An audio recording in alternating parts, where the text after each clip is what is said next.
मैं बहुत दुखी है माता मेडिकल कॉलेज के बारे में बोलना चाह रही हूँ। ये हमारा मेडिकल कॉलेज मेरे पापा ही खोले थे। इस पापा को शिक्षा से बहुत प्रेरित है। जिस शिक्षा से मैं पढ़ के निकली हूँ वो Guru Nanak girls high school में गुरु विचार कटिहार में बनाए थे, उससे ही मैं पास आउट हुई हूँ। उसके बाद फिर मैं पटना में हमारी पढ़ाई में मेरे पापा 2 टर्म्स MLC भी आए हैं, विधायक थे। हमारे पापा सारा कुछ काम करते हैं, पर इसमें इतनी षड्यंत्र करके हमारे कॉलेज को एक कलंक था, ये अमरिंदर झा का कलंक था, और इन्होंने सारे सेक्रेटरी पापा को लेके इन्होंने उसको निकाला, फिर करतार सिंह को लेके और सारे ट्रस्टी को निकाल के फिर इन्होंने अवैध तरीका से गैर कानूनी कोई भी लॉ में नहीं है। मैं लॉ की बात को कुछ जानती नहीं हूँ, लॉ के बारे में मेरे ब्रदर बताएंगे।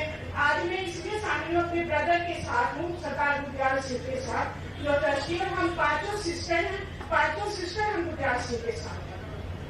जो भी जहाँ भी जैसे मैं प्रशांत किशोर को भी बोला करूँगा, आप भी पीछे नहीं हटना, ये हमारा मान रखना और हमें जिताने मेरे कॉलेज को मेरे हाथ में देना। इनके लिए मैं सदा आपकी आभारी बनी रहूँगा।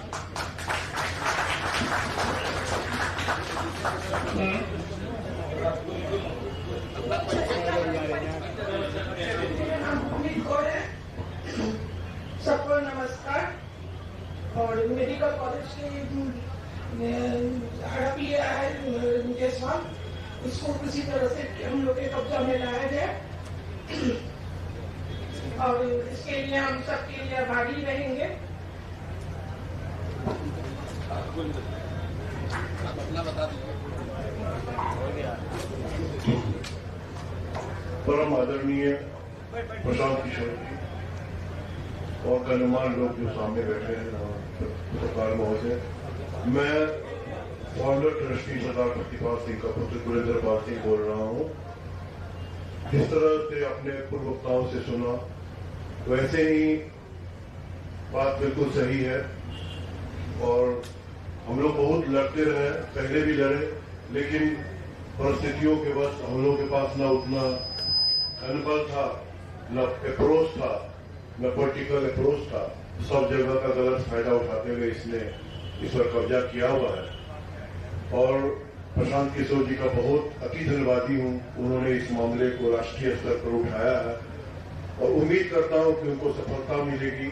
हम लोग मिलजुल के इसको, ये जो विपत्ति आई है, इसको हम लोग जीत लेंगे। नमस्कार सभी प्रेस जगत के लोग जो यहाँ इकट्ठे हुए हैं। प्रशांत किशोर जी के आह्वान पर आप लोग को बहुत बहुत शुक्रिया जो आप लोग आए हैं। मैं सबसे पहले प्रशांत किशोर जी का अति धन्यवादी हूँ, जो उन्होंने मेरे ऐसे विकट समस्या में और हम लोग का साथ देने के लिए उन्होंने एक कमर कसा हुआ है कि आप लोग पीछे मत हटो, हम आपके साथ रहूंगा। और ये दुष्कर्मी महाअपराधी प्रकृति का व्यक्ति श्री दिलीप जायसवाल, जिसने इस मेडिकल कॉलेज को इस ढंग से जकड़ लिया और उल्टा सीधा डिसीजन करवाते करवाते ये इस तरह का काम किया। ये करोड़ों रुपया इकट्ठा किया हुआ, अरबों रुपया इकट्ठा किया हुआ उस मेडिकल कॉलेज से, और इसके लिए सीबीआई ईडी से जांच कराई जाए तो ये जेलों के सलाखों में रहेंगे। मैं यही अनुरोध करूंगा सभी लोगों से कि इसकी जांच होनी चाहिए, और वो किस तरह, यहाँ तक कि वो किस तरह प्रदेश का अध्यक्ष बन गया भारतीय जनता पार्टी, इसकी भी जांच कराया जाएगा। तो ये करोड़ों रुपया देखिए बीजेपी का अध्यक्ष बना और वो जेलों के सलाखों में रहेगा। मैं आपको माता गुजरी मेडिकल कॉलेज के बारे में 2-4 लाइन बता देना चाहता हूँ, समय का अभाव है। ये माता गुजरी मेडिकल कॉलेज मेरे पूर्व कुछ भी था।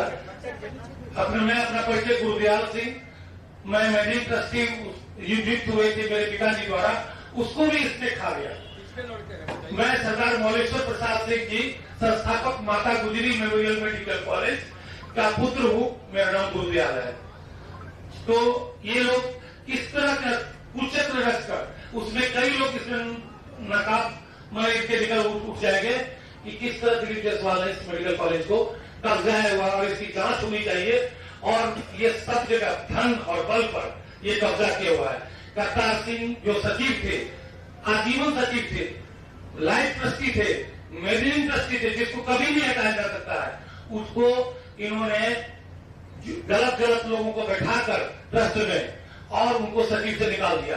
इवन उस ट्रस्ट में क्लियर लिखा हुआ है इस मेडिकल कॉलेज की जो मीटिंग होगी वो प्रेसिडेंट या सेक्रेटरी हाउस कर सकते हैं, बुला सकते हैं, लेकिन Dilip Jaiswal so called chief administrator उस मीटिंग को बुलाया करतार सिंह को निकालने के लिए। उसमें एजेंडा भी नहीं था कि करतार सिंह को निकाला जाएगा और वो एक वहां एजेंडा भी ले लिया। उसमें हमारे ट्रस्टी में क्लियर लिखा हुआ है कि मीटिंग जब भी होगी 30 दिन के अंदर होगी, वो 25 दिन में मीटिंग बुला लिया अवैध तरीके से, और उसमें ये प्रेसिडेंट और सेक्रेटरी के भी बुलाने का अधिकार था, ये बुला लिया और उसमें कोई एजेंडा भी नहीं था। इस तरह से अवैध तरीका से उसको निकाल दिया, जिसमें माननीय जिला सत्र न्यायाधीश जिला न्यायाधीश कटिहार ने उसमें क्लियर कट लिखा था कि जो भी हुआ है तो गलत हुआ है और ये मैनेज करके धन बल पर ये कॉलेज को कब्जा किया हुआ है। हम आप लोग सभी बंधुओं से अनुरोध करूंगा, मैं सदा सत्य बोलता हूं और बोलते रहूंगा जब तक ये हमको भी हो सकता है मरवा दे। आपको मैं बता देता हूं ये मरवा नहीं सकता मुझे, ये इस तरह का व्यक्ति है। धन्यवाद।